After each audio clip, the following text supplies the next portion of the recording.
Tara, quick family escape tayo dito sa Zuri, Tagaytay, kung saan nature, animals at Kill Tagaytay weather ang may experience mo.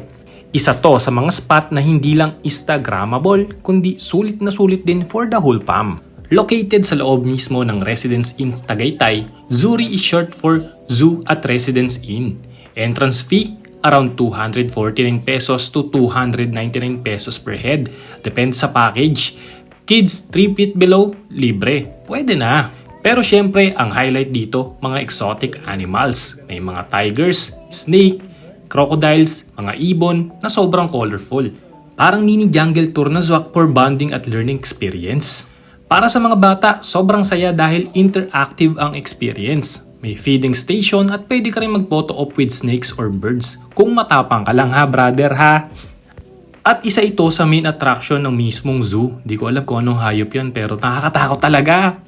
Isa ito sa highlight na pinunta namin ang ma-experience na magpakain ng ibon mismo sa loob ng kulungan nila.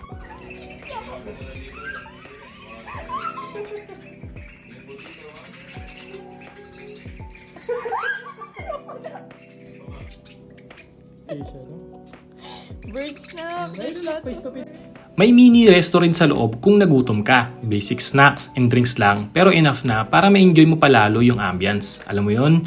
Yung parang ang simple lang ng lahat pero ang gaan sa pakiramdam. Pero sa case namin, hindi na kami kumain kundi nagpatuloy na sa pagtingin ng iba pang mga hayop. May mga guinea pigs, camels, konting view ng Tagaytay at mga kambing din na pagkakakute at pagkakakulit. Dito nga lang din namin na-experience na magpakain ng hayop mismo at tuwang-tuwa mismo yung anak namin. Kaya mga brother, kung dadalhin yung anak nyo dito, talagang mag-e-enjoy sila sa experience na ito.